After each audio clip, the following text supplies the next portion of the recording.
Oh, good evening, everybody. I think we're ready to start now.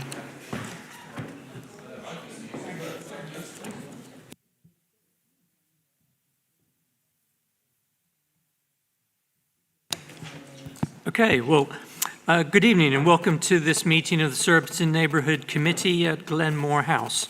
Particularly warm welcome to those members of the public with us tonight. I'm Councillor Tom Reeve and I'm chairing this meeting. In the event of an emergency and the sounding of an alarm, the emergency evacuation procedure is to leave the hall by the fire exit, the one behind you, and congregate in the car park. Anyone requiring assistance should remain in their seats and you'll be assisted from the building. Anybody who wishes to follow the agenda from their tablet or smartphone can do so by going to the Council's website and following the links to your Council and Council meeting calendar. This meeting is being filmed for live broadcast on the Council's YouTube channel, and an archived version will be available to view after the meeting finishes. The broadcast will be suspended during any adjournments in proceedings and if the committee resolves to consider information as exempt business. Members are reminded that microphones must be switched on and spoken into clearly for the broadcast, and can everyone present please make sure that your mobiles are switched off or in silent mode, please.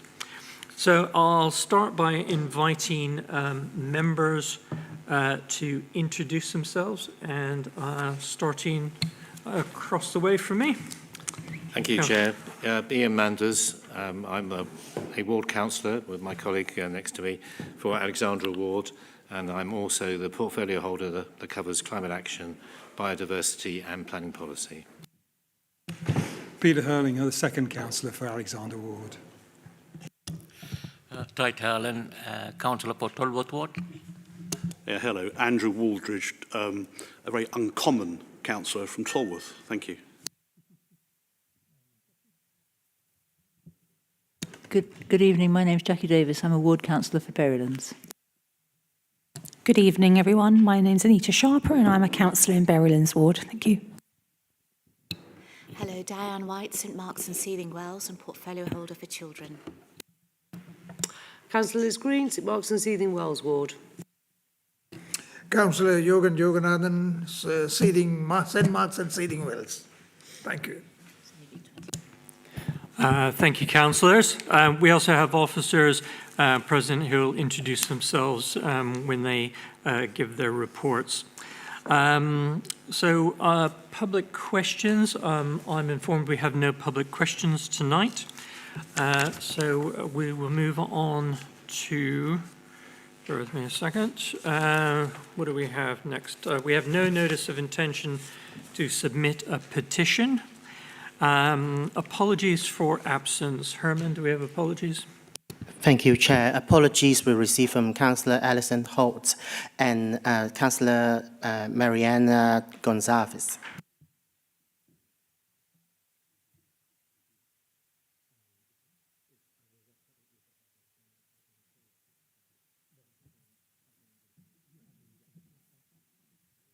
Okay.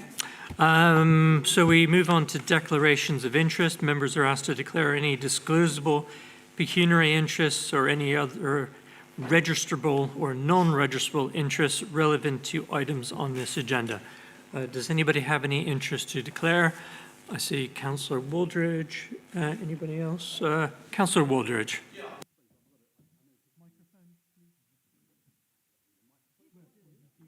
Of course we need a microphone. I'm just playing with you, Chair. I know Hickey and Gang, so good to see you. Thank you. So I thought because of that I would there we go. Thank you. Right. Do you, Councillor White. Thank you. I know Hickey too. Kingston Charitable Foundation, its predecessor, was my Charity of the Year as Mayor, but actually I don't think it has an impact after a couple of years. Thank you. Okay. So you'll remain for the discussion. Okay, thank you. Okay. So any other declarations of interest on any other agenda items? No? Okay.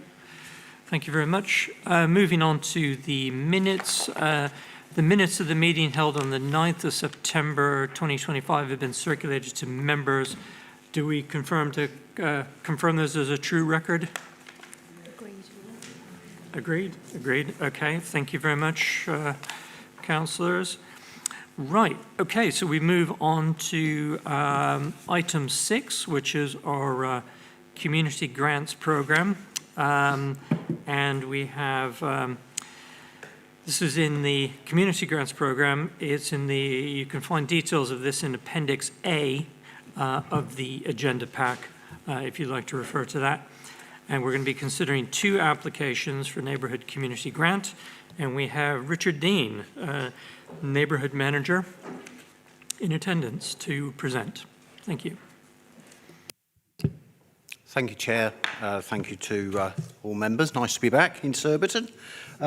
Chair, as mentioned, we've got 2 grants tonight, and I've got Hickey Kingsbury from the Kingston Giving application with me, and I'd invite Hickey just to take a seat when she feels free. Councillor, so the first grant is from the Kingston Giving organisation, and it's Catalyst Grants Programme. They're asking for £3,000. Every grant that comes with you should come with the reassurance that the minimum standards are met. In this case, of course, that's correct.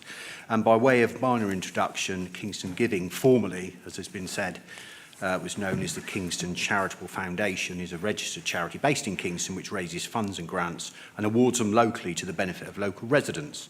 Kingston Giving are applying for £3,000 of neighbourhood grant money to support the Catalyst Grants programme in Surbiton. Kingston Giving of note are also applying for the same grant money from Kingston and North Kingston, New Old Malden and the south of the Borough, where we met last evening. Points 7 and 8 are detailed of the process of Kingston Giving, so I think it's probably better that Hickey explains them far more succinctly and better than I. I'd bring members' attention to the finance table in item 10, which says how the money will be spent, and effectively 90%, so 2,700 of the £3,000 is allocated to grants, as said, ranging from £150 to £300. Finally, Chair, I bring members' attention to point 12, and there's 4 streams within your current Surbiton Neighbourhood Community Plan that support this application. Thank you, Chair. Okay, well, thank you very much, Richard. So if I could invite you, Hickey, to tell us about your application. We just ask that you try and keep it to about sort of 3 minutes or so. Herman will let you know when the time is nearly up. Thank you. Thank you very much. So good evening. Thank you very much for having me tonight. It's lovely to see so many friendly faces. I will just start briefly by saying that we did some peer research where we had Kingston residents ask what was important to their networks. This was funded by the City Bridge Foundation, and it resulted in What Kingston Thinks, which I think a lot of you may have seen. This brought up our priority theme to be mental health. 39% of Kingston residents felt that their mental health wasn't going well. And so this has become our priority theme, and we relaunched and changed to Kingston Giving at the same time as this publication of this report. And so all activity from that point onwards has been to support people with their mental health. So a couple of things that we've done, I'll leave some hard copies here. They are resources to support people and signpost them to day-to-day services that are available. And then the other part of what we said we would do at the What Kingston Thinks report launch was to do catalyst grants, which are grants for the benefit of people that are struggling with their mental health that are on low incomes. So it's things that would enhance people's lives. You know, if for example, it could be a course, it could be a bicycle, it could be a trip to Scotland if they've not seen their family for a long time. It could be anything that brings connection and joy and helping people feel better if they're living in a time of crisis. And so that was what we created. And and I've applied to all 4 neighbourhoods as mentioned, and the reason is so that we can offer it across the whole borough. Last year we ran something called the Clark Fund, which was all 4 neighbourhoods supported it, and I attracted an additional £4,000 from other donors as well that wanted to support it too. So we've done a total of 66 grants for that, which averages roughly 16.5 grants per neighbourhood. We're reporting on it now. We did 6 rounds of it. It's been very successful. It's reached exactly the right people, and I've got some case studies here if anyone wants to hear any at the end, just to tell you the kinds of people that we've supported. Obviously, it's all been anonymised. And so going back to the Catalyst grants, I just wanted to give you that little bit of background. The Catalyst grants themselves, the budget per neighbourhood is obviously the £3,000. 90% of that would be spent on direct grants, and then the other 10% will be spent on the costs of delivering the grants, because we understand that more than ever, all charities are really struggling, and to take the time to nominate a service user of their charity in order to achieve one of these grants is taking their time. And so there is a flat payment for completing the form of £25 per grant.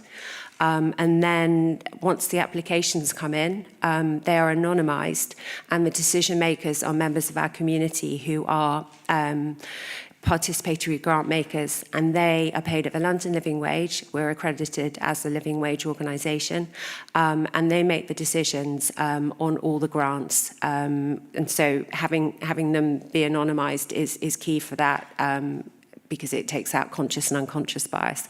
And we pay them in ways that they need us to pay them. So it could be anything. It could be a voucher, it could be a direct payment, or it could be to the charity that nominates that they nominate. So we have one participatory grant maker who always donates their fee to a charity. So it's everything that we do is very circular and very in consultation with the community. So that's what we've applied for. Would you like to hear a couple of case studies? I've just got them here. Well, perhaps what we could do is just give councillors a chance to ask a few questions. I'd certainly like to hear some of the case studies. But I just wanted to say thank you very much. I know you sent an email through to us.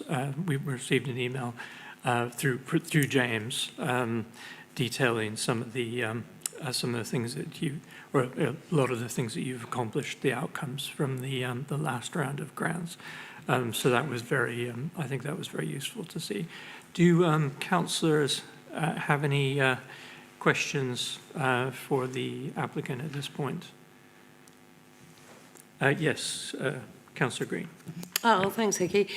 So just trying to understand the process. So it will be an individual who is working with an existing charity or organisation within Kingston, and they will then have somebody nominated for, I don't know, I don't know whether £300 would get you to Scotland and back, to be quite honest, on the train, having just bought a ticket for £151 just to get to Newcastle.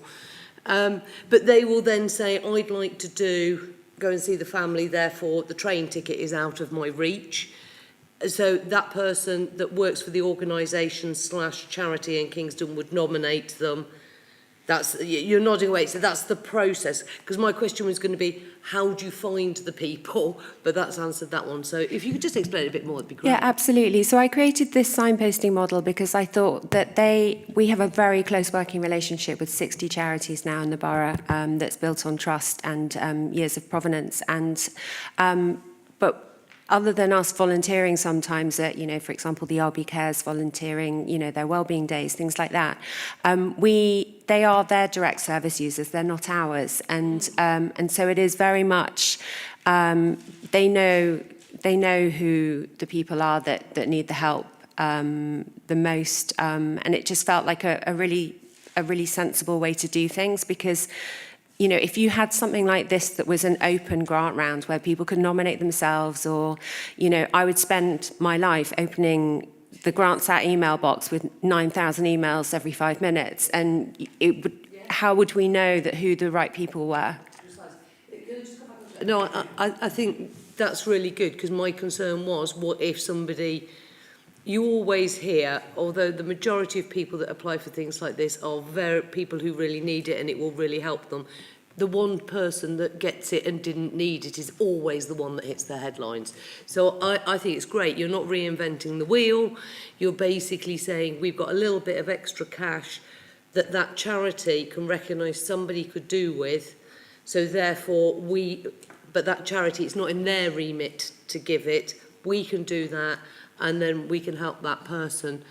No, I think that's great. Thank you, Hickey. Thank you. I think I've worked in the sector for 20 plus years now, and when I first started, a lot of charities had amenity funds, and they just are far less and less now, and so everything is about restricted funding, and you can only spend in certain ways, and these are the things that are missing now, and I saw the gap, and I really wanted to help. Thank you. Okay, well, thank you, Councillor. Do we have any further questions before we move on to? Okay, well, thank you very much, Hickey. We're going to have we'll have our sort of debate, as it were. Oh, you would like to hear some? Yeah, sorry, I assumed you were coming back to that. Okay, sorry. You'd like to hear some case studies. Hickey, could we hear some case studies, please? Amazing, thank you very much. I left my glasses in the car, so I've made the writing really big. It's like being at Book Greet, we all share glasses. Sorry, I can actually move this, sorry. So this was one that was an RBK's nominee, and it was for £300, and the grant supported an individual who moved to the UK to build a new life and is currently building their independence after a period of hardship. Facing financial difficulty and limited access to local support, they were struggling to afford essential items and daily necessities. This grant helped them stabilise their situation, access essentials, and feel a stronger sense of belonging in the community, and this practical support offered dignity and encouragement during a crucial time of adjustment. This one was Voices of Hope. They nominated this service user. This funding supported a single parent who's working hard to provide for their family despite limited financial resources. Rising living costs and family responsibilities had caused a significant strain.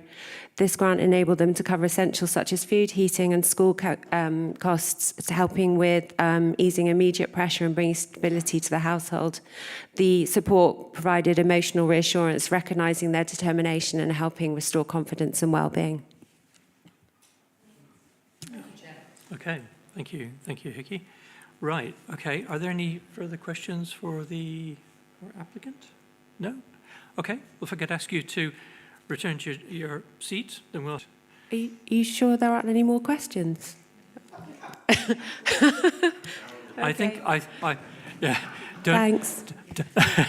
Don't invite us. I'm going to leave night. copies of things here, and just to let you know, the Rowan Barrington Charitable Trust paid for the printing of this one, and the printing of this one came from Barwell Business Estate. Lovely. Okay, thank you for that. Okay, right. Do we have any... okay, oh, sorry. First I have to move this from the... Go with the process here. Get back to the process. Right, I will now move from the chair the following recommendation. The application for a £3,000 neighbourhood community grant from Kingston Giving, as set out in paragraphs 5 to 12 of the report, be approved. Do I have a seconder? Thought so. Councillor Green, thank you very much. Right, if you wish to speak, would you please raise your hand? I see Councillor Davis. Anybody else? And Councillor White. Councillor Davis. I just want to say thank you for your presentation. It's very clear.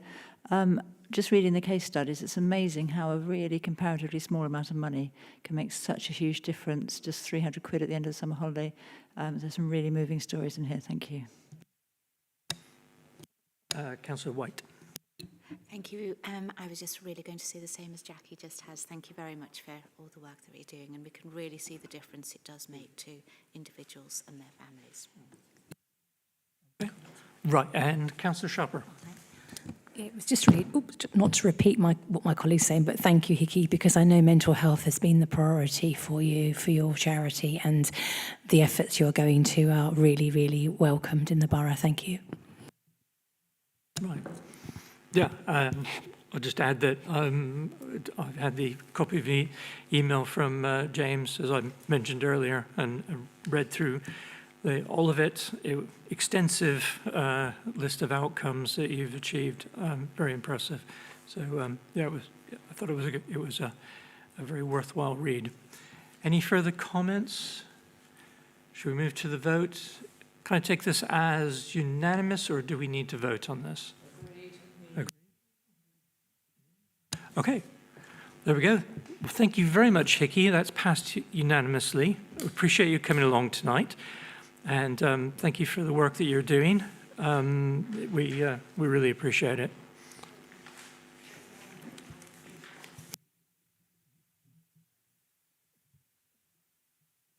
Right, well, I'd like to invite Richard to...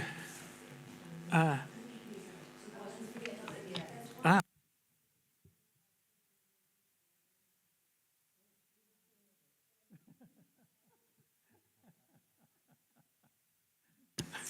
there any adults in the room? I don't know. Why don't we collect these and pass them out at the end? Yeah, okay. Herman will take care of distributing these once we've you could sort them out if you like. Oh, right.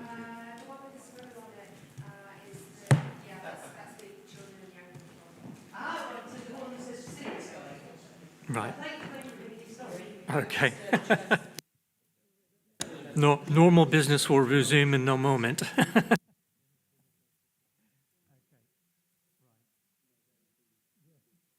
Okay. Councillor, can I ask you to take your seat again, and we'll move on to the next item. We're forever trying to control him. Right. Okay. Right. Okay. Thank you. Thank you, councillors. Okay, so moving on, Richard, would you like to introduce the next item, please? Thank you, Chair. The next item is an application from Oxygen for £3,000 to support their mentoring programme. I've got Charles Bamford, who I'll ask to step forward or sit forward in a minute so he can speak to us. By way of reference, as we probably all know, Oxygen is a registered charity based in Kingston which provides a range of services, supports and interventions aimed at changing the lives of marginalised, disadvantaged and isolated young people. Established by young people, Oxygen seeks to meet young people on their own terms and understand the world from their perspective and help them overcome the challenges they face, understanding their unique gifts, talents and builds aspirations for the future. And as I always said with one application last night, boy, don't we need some of that positivity now. Oxygen are applying for £3,000, we said, to support their mentoring programme, and this funding, as it says in the report, will enable Oxygen to employ and sustain both their qualified staff and volunteers. I'll let Charlie deal with the ins and outs of the programme, as he's far more familiar than I, Chair. Table 17 for members shows the mentorship programme budget, and the final paragraph penned by my esteemed colleague James is reference to the support that this particular grant gives from the Neighbourhood Plan, being sections S3 and 4. Thank you, Chair. Okay, well, thank you very much, Richard. So yeah, if Charlie, if you could take us through a summary of your application, that'd be great. Just ask you to try and kind of keep it to 3 or 4 minutes. That'd be great. Thanks. Okay, thank you very much. Thank you for having me here again. Yeah, for those who are unfamiliar, I'll just very quickly explain. Oxygen's a youth work charity that was started by young people in Kingston. I think most of you are pretty familiar with us. We were started by young people in 2001, so look out for our 25th anniversary in 2026 next year. Watch this space for more on that. As has been said in the introduction, I'm here to talk about our mentoring programme. We provide a range of youth work projects, but one of the central pieces of work that we do at the moment is around mentoring. We've been doing that for a number of years. Most notably, 2020 through 2022, we had funding through the Young Londoners programme to set up a borough-wide referral process that kind of formalised our mentoring offer. And we've been operating it since then. with a range of other funding sources, but it's a central aspect of what we do. So mentoring is bespoke, it's largely individualised, but we do work with young people in groups as well. No two mentoring relationships are the same. We have a robust and wide referral network whereby young people can be referred for mentoring or can self-refer. Currently, about 45% of our referrals come from social services or from various child protection and social work teams within Achieving for Children, and about 40% come from local schools, and the rest is a combination of either a parent referring, self-referrals, or other organisations as well, such as other voluntary sector organisations. The Youth Justice team have made referrals to us. And most of the mentoring support that we provide is targeted at young people who are disengaged from education, at risk of being disengaged from education, facing some form of crisis, or are involved in risk-taking behaviour. So we are supporting a lot of young people with complex needs all across the area. And that looks different in every case.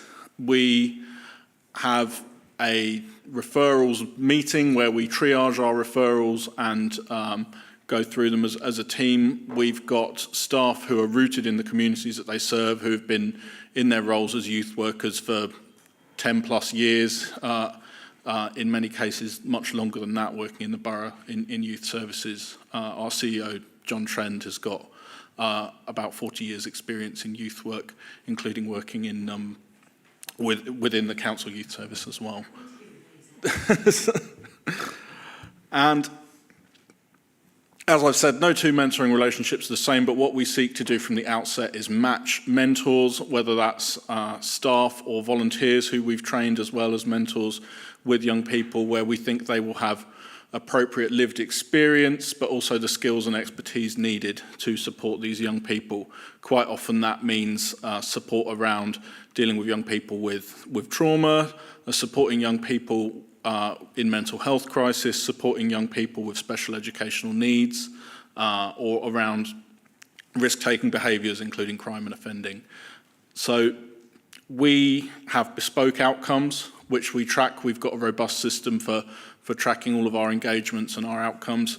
And there are common themes across outcomes, which might be around, for example, re-engaging in school, or achieving a goal around education, employment or training, or improvement in mental well-being as well.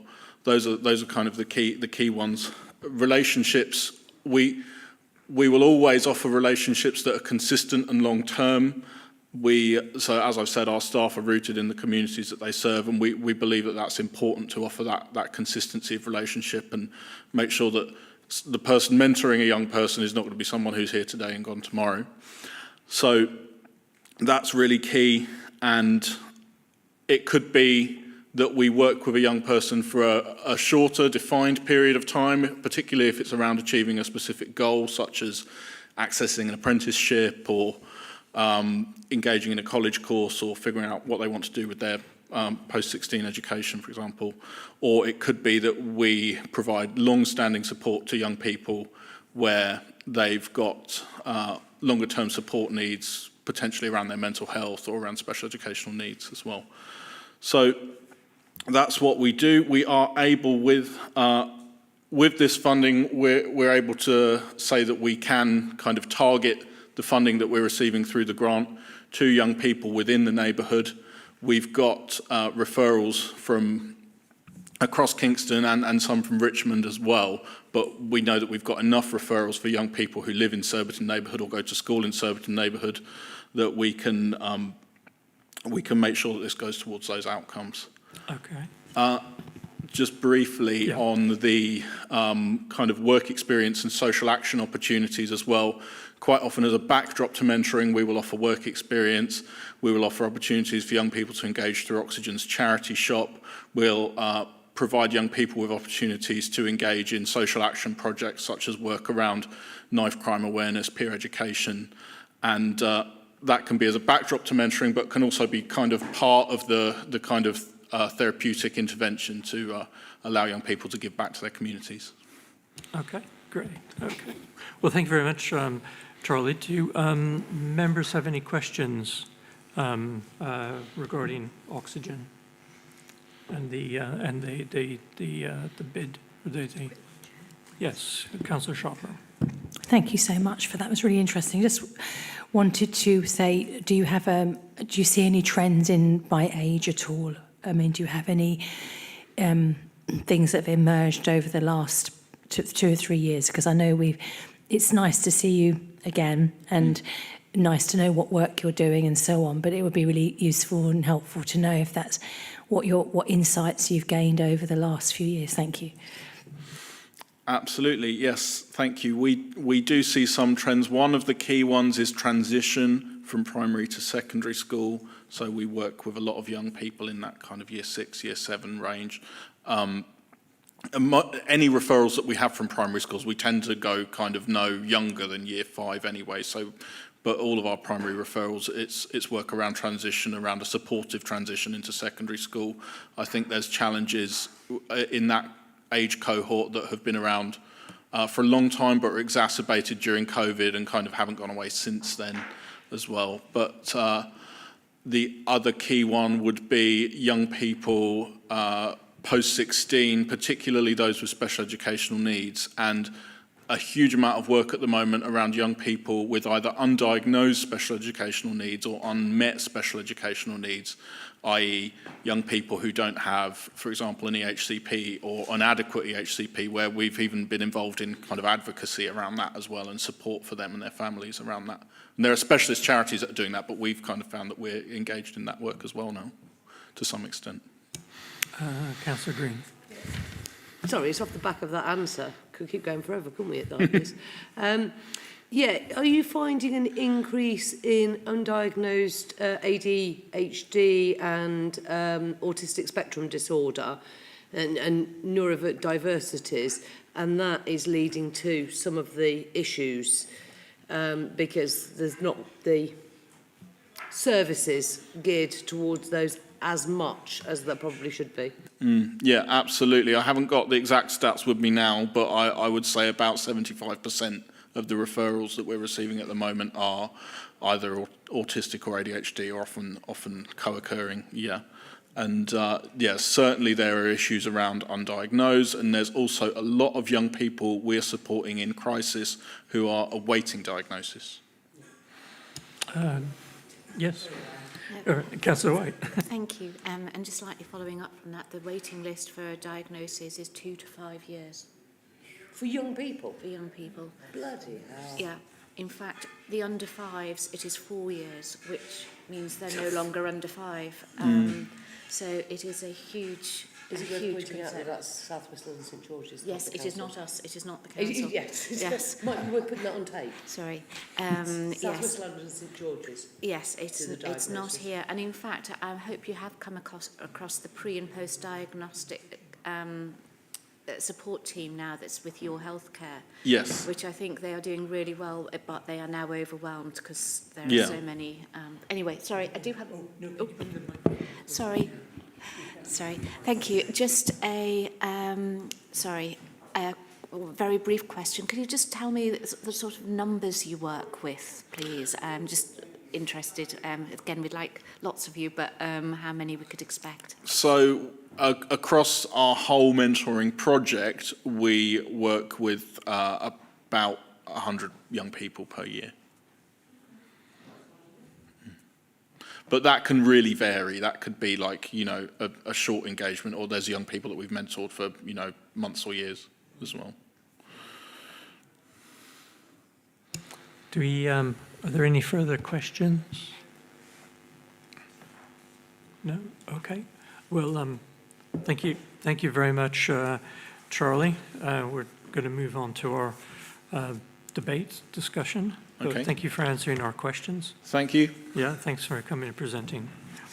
So before we move on to the debate, I move from the chair the recommendation that the application for £3,000 neighbourhood community grant from Oxygen is set out in paragraphs 13 to 18 of the report be approved. Do I have a seconder? Councillor Sharper. Oh, sorry. Oh, right. I'm sorry, I saw Councillor Sharper first. I'll catch you next time. Right. Okay. So that's been duly seconded. Would any members of the committee who wish to speak please raise your hands? Right. Councillor Green? It's just to briefly say, if Oxygen think that this is a good plan, I will always believe them, because the work they do is amazing with the young people that they work with. And I know that the amount of the outputs way exceed the inputs in terms of financial inputs, not people's time. That's probably quite excessive, but in terms of financial inputs, the outputs way exceed them. So it's good. Happy for it. Thank you, Councillor. Councillor Waldridge? Ian Charles, how are you? Good. I'm pleased to hear it. I've seen the benefits of the operation, the operation, etc. With regard to this charity, I know if I was to ask you the question, what is the return on capital, return on investment, you'll be able to give it to me like that. I'm not going to ask it, but I know you would be aware of it. It's extremely good return on capital and return on investment, because you, like a lot of operations, don't suck huge amounts of money out of operating expenses and costs, do you? No, excellent, and that's exactly what we're wanting in this borough. And I've seen the benefits that it gives at Kingston College, etc. For those of us who are on the spectrum, it's great. Thank you very much. Okay. Councillor Tylan? Thank you, Chair. Again, I like to comment and I support the work they do. I've known about this charity for many years, and particularly during my mayoral year, I've attended the opening of the shop at, where you were at BHS now, the former BHS. Yeah, fantastic, the amount of work to do, how much money they raise, and their projects with young children. And I remember they did a project on Drop a Knife with the young children as well, which was, at the time, there was lots of knife issues. So thank you, yeah. Thank you for the work you do. Top charity. Right. Thank you, Councillor. Thank you, Councillors. Any further comments? Okay, should we go to the vote then? Can I take this unanimous? Yes, okay, right. A burst, an outbreak of unanimity. Right, okay. Well, thank you very much, Charlie, for coming and presenting that, and we appreciate the work you're doing in the neighbourhood and the borough. So thank you.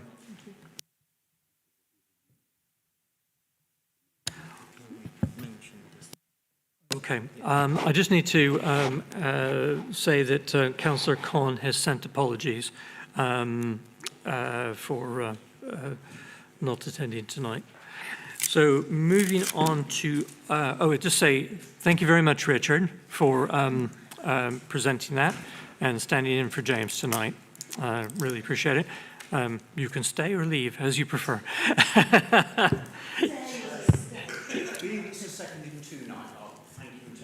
Okay. Well, thank you very much for coming. Right. Moving on to item 7. We're looking at prioritized interventions, speed reduction in the neighbourhood. Members of the committee and the meeting participants may refer to Appendix B of the agenda pack. So I'd like to invite Eunice Amade, Principal Engineer, to introduce the report. Thank you, Chair. As Richard said, it's his second night. Mine is the third night and the third neighborhood running. Okay. The council implement 20 mph speed limit initiative, which is aimed to improve public safety, enhance road safety for all road users. And that is fit accordingly to our vision and our policy as a Kingston Council. A review of its effectiveness across 40 roads chosen for their pre-existing average speed, which was exceeding 24 miles per hour. What I want to say is, members, prior to the implementation of the 20 mph, there was a number of roads where the average speed was about 24 miles per hour and above that. And according to the regulation, we need to introduce traffic calming measures if we do that. However, we decided at that time to introduce the borough-wide, then do the survey after that for this road in order to see if there'd been any change without introducing any physical measures on the ground. So therefore, that's how this 40 road has been picked up. There is a 10 from each neighborhood. So what you have here in Annex 1, it shows the result of that average speed before and after. And as you can see on this Annex 1, members, I'm very pleased to say there is a reduction of speed between 1.5, 1.8 miles per hour to 4. I know not all the roads are comply with the 20 mph in the borough. However, we need to feel very pleased by any reduction we have in our road, because that means we are saving life. Maybe the majority in the road, they are not, but there is a reduction. And if you look in the report, members, you will see there is a reduction in collisions, and there is a reduction in the air quality as well. So overall, we are really improving the situation and the environment in Kingston Council by introducing 20 mph borough-wide.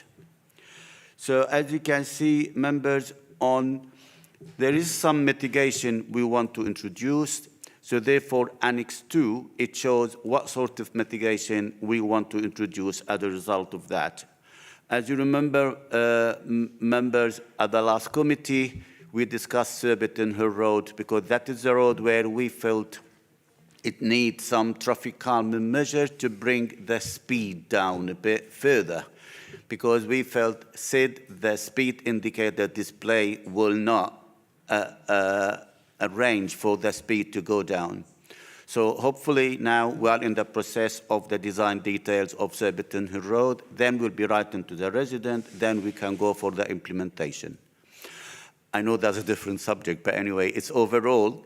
So if you look to Annex 2, it is what I want members to do out of this report is recommend the 20 mph speed limit program and reduce the speed reported in paragraph 1 to 14 and Annex 2 if the report be noted, and the installation of speed indicators device on locations set out in Table 4 of Annex 2 if the report be noted. I'm happy to take any questions, Chair.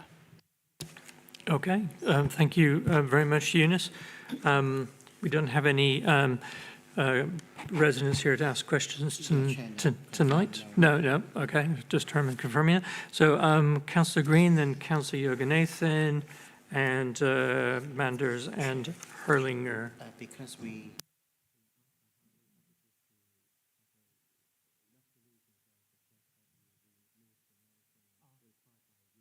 and then we could start debate. Okay, right. I've been reminded we need to move the motion first. So I'll now move from the chair the recommendations at the front of the report on page B1. Eunice has just read those out. So do I have a seconder for that? Councillor Manders. Thank you very much. Right, so I've got...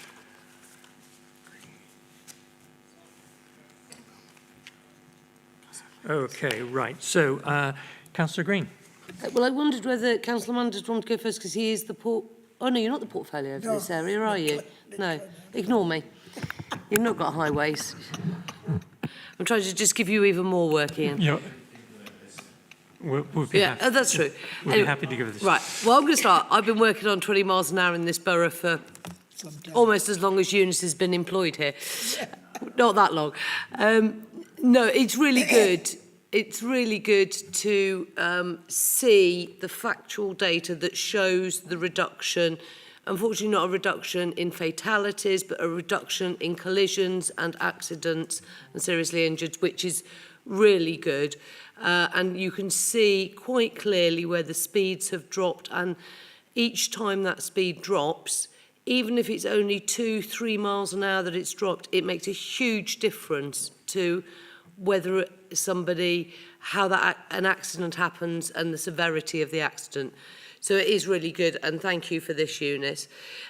What I do want to ask you, and forgive me, because obviously last year I was mayor and therefore missed quite a lot of Surbiton neighbourhood meetings on other duties. How did the roads that you measured get picked in terms of these were the roads that were decided upon? Through the Yeah. chair. Oh, yes. Yeah. Thank you. As I said earlier, when we introduced the 20 mph, before we introduced it, we did the surveys. And as a part of that surveys, there are a number of roads, the speed limit, average speed was above 24 miles per hour. So when we introduced the 20 mph, we have decided not to put traffic calming measures and wait till we introduce borough-wide and to see if it's gonna do the trick and it will slow the traffic down. So yes. these weren't the only roads in the borough that had above 24 as an average, though, were they? We have tried to pick up 10 from each neighbourhood, councillor, so that is why we have 40 from all the council. Thank you. So is there a plan to measure some of the other roads that before the 20 mile an hour were also above, higher? I've got a couple of roads in mind that actually I think it would be good to measure what their speeds are now compared to before. And what I suppose what I'm trying to ask is, if I send them to you, can they also be done? I suppose is what I'm asking, really. Through the chair, I think I need to mention to members, we purchased TomTom data. And what that will give us, that's for the last year, it will give us that a heat map along all the road, what the average speed is. And the plan is, for the whole of the borough, then we cannot pick up section where the speed is 24 and above, so we can pick up those to be for the next survey for next year. Okay. Sorry to pursue this, Chair, if that's okay. Are there enough TomTom users? Is it just from Tom? I use Google Maps. I've never owned a particular sat-nav. I have it on my phone. Other maps are available. Other maps are available. Well, that's the point. But do a lot of people use TomTom maps, which was one of the original sat-navs that you used to buy for your car, I think? Yeah. Do enough use it for us to get accurate data? I suppose is the question. Right. Eunice. Through the chair, the purpose of TomTom is to give us an indication which road we done a survey. So we're not relying on this is the data. It's just an indication to us to find out which road we're gonna take and the survey for next year in order to see if do they meet or do we want to introduce mitigation measure. But regarding TomTom, if you have, what phone do you use? Because it depends on your phone as well. Yes, if it's not Android, what the second part? It's Apple, iPhone. It is how they pick up the data. Yeah, I'm Android. Other phones are available. Right. Councillor Jurgen-Nathan. Councillor Jurgen-Nathan. Oh, thank you. Thank you. Anyway, it's a very good report, Eunice, very much appreciated. And as you know that we've been looking after Surbiton, and also, before we go into it, I completely agree with the question Liz has asked me, been working here in this area. And I am glad also we are looking at Surbiton Hill Road. At least we have decided after a long time, especially because of the downhill. And on the same basis, as you are well aware, we have raised a similar concern on the Cranes Park and Cranes Park Avenue, especially the Cranes Park. We even come to you because of the running, red running, and they turn left at the Cranes Park on the Villiers Avenue or Lambert Road. And then on the downhill, the problem comes on the downhill. We have done so many things through the Med police. They are definitely high. And the Cranes Walk Avenue is again another one, which is a straight one. We put things and we are looking at it and people are upset about it because they do drive cut across. It's mainly the cut across. But I'm glad also the Linkfield Avenue, you have done a good job.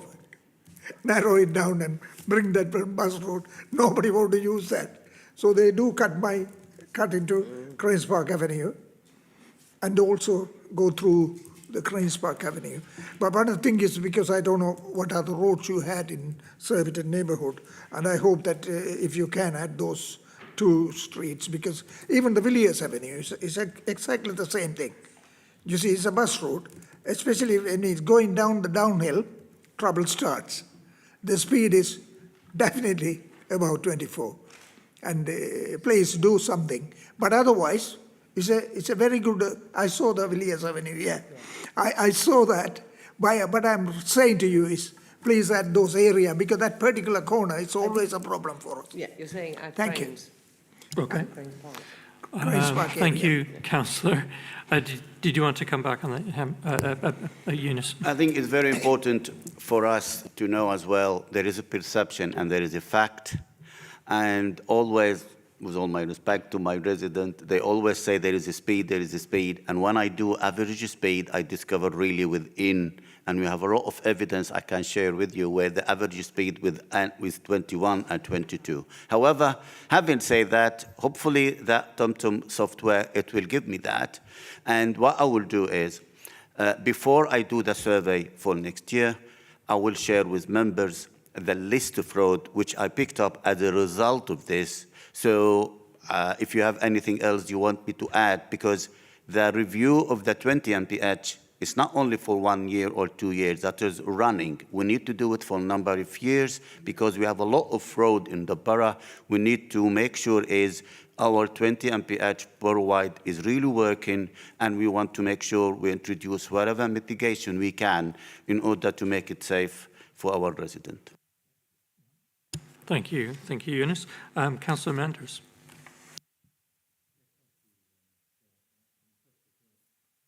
Turn on my microphone. And welcome this report. I think it clearly shows, as Councillor Green has pointed out, significant improvements. I will come into a question in a moment, Chair, but I can just add to what Councillor Green said that so at 20 miles an hour, you have a 2.5% chance of fatality in a collision, and I presume that's with a pedestrian. And at 30 miles an hour, it's 20% chance of fatality. So even a 1% improvement, that's about 7% reduction in injury. So while some of the speed reductions on average, as measured, are could look marginal, they're still significant anyway, and they can make a significant difference to people's quality of life.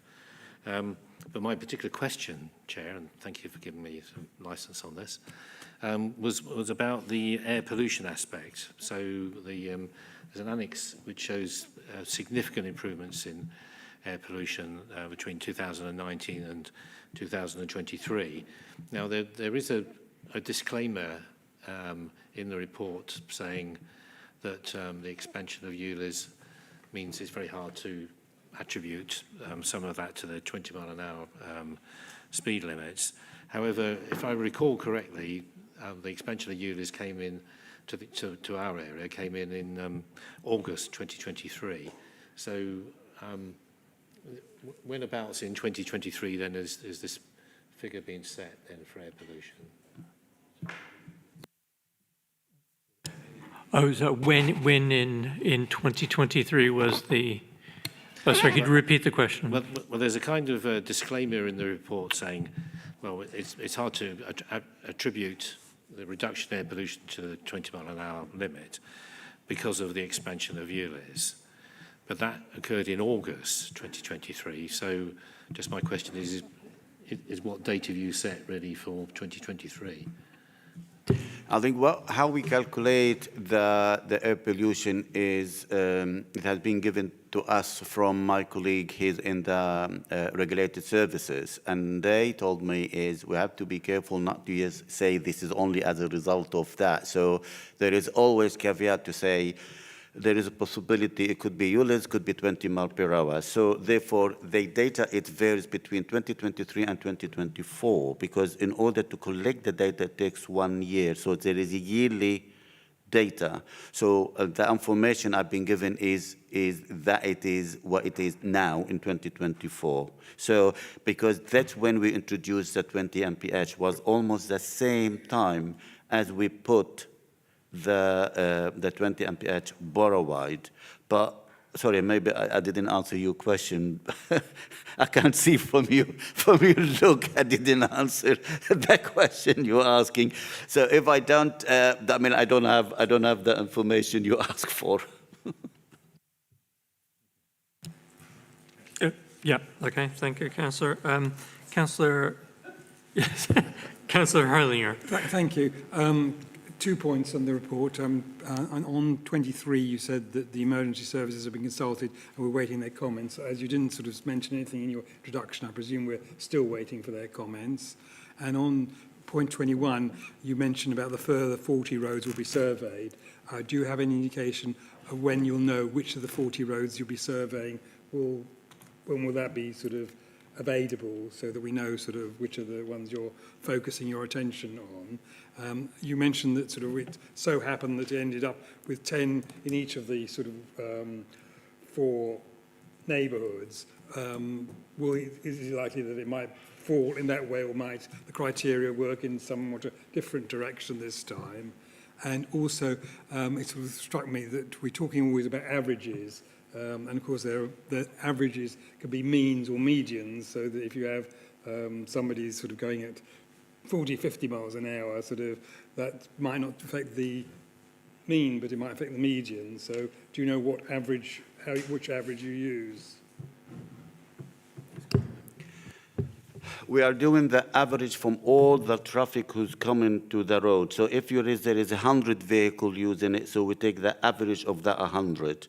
So there is a number of these vehicles, yes, you are absolutely right, they do above the speed limit. But overall, we have to take the average between all of them. Then we can, well, that's what the result will show you. Now, about the road, as I said earlier to Councillor Jürgen and Councillor Green, we will be having this heat map, then we will be able to pick up this road, and I'm hoping by next month we will have better understanding which road we need to pick up. And are we going to do it, which criteria we're going to use? And I think that is something I cannot answer it at the moment, because we need to see the result of the data I have, the heat map. Then after that, I will discuss with the portfolio holder how she would like me to proceed with that. Okay, thank you, Councillor. Councillor Shopper. Thank you, Chair. Thank you, Eunice. It was just a question and a comment rolled in together, really. Just double-checking the collision analysis. Is that for pedestrian collisions, or is that a mixture of vehicle and collisions? So I wasn't 100% sure, but irrespective, it was just to reiterate, following on from my colleagues, statements about the differences in how we reduce fatalities overall, because that massive rise above 20 miles an hour, actually between 20 and 30 miles an hour, actually for vehicle collisions, it's quite shocking how it shoots up to somewhere around sort of anything from 60 to 80% fatality rate at certain speeds of when vehicles collide into each other, rear-end collisions. So it's just, it's hugely important, I think, that this highlights that collisions have fallen. But I was just interested to know if that was a combination of just vehicle collisions or with collisions with pedestrians. Thanks, Chair. Through the Chair, it's all collisions. So it's all the slight collisions. So we can go through and sift that data in order to find how many related to pedestrian, how many related to cyclists, how many related to each. But yeah, it is possible. If some members would like this information, I'm happy to ask one of my engineers to work into it, and we can pass you this information. Okay.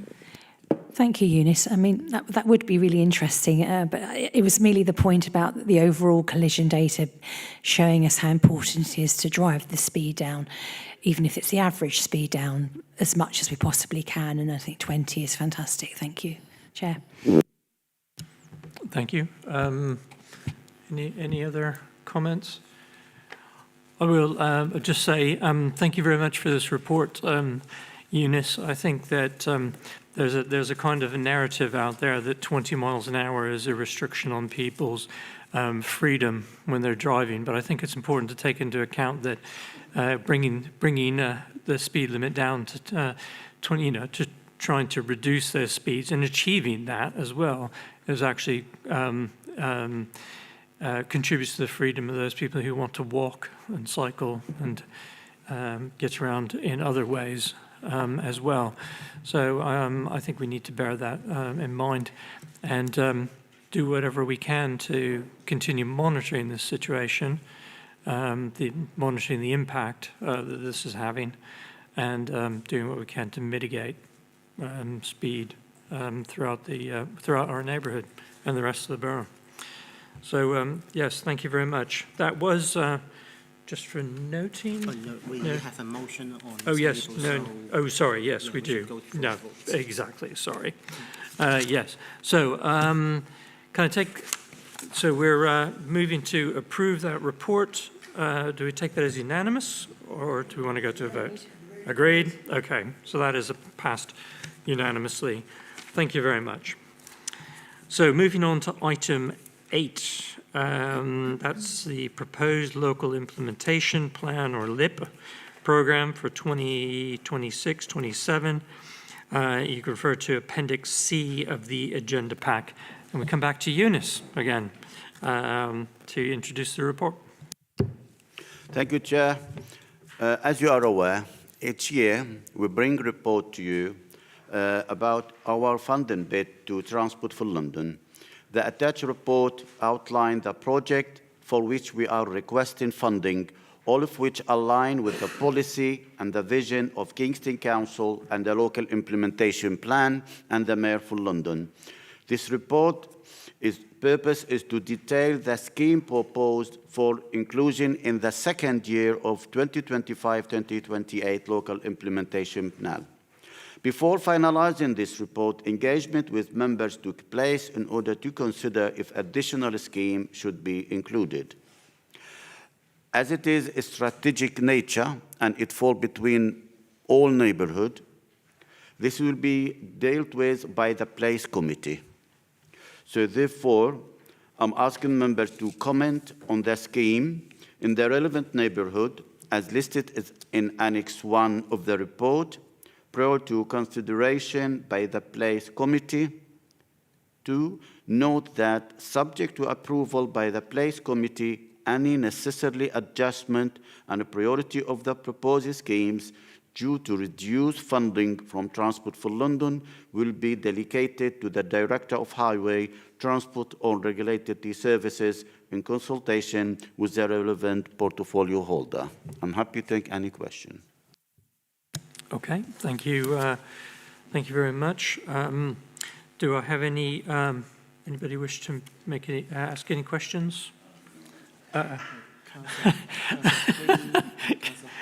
Councillor Green and then Councillor Hurlier. I was going to say, because Eunice knows exactly what I'm about to say. Cranes Park Junction with both, everyone here's got bored of it as well, Beaufort and Lingfield Avenue. I know the issues with the extra cost, but you don't expect to go through a round of lip funding without me mentioning it, I'm sure.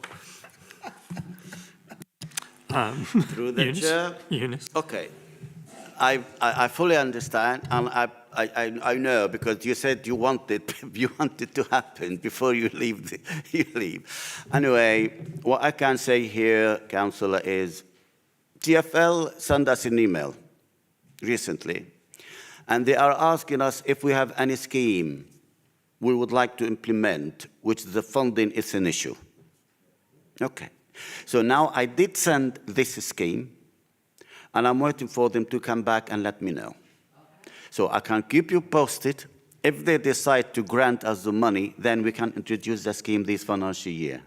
So we'll have to put your finger crossed if they agreed and said, yes, they will fund that project or not. So that's all what I can say regarding this matter.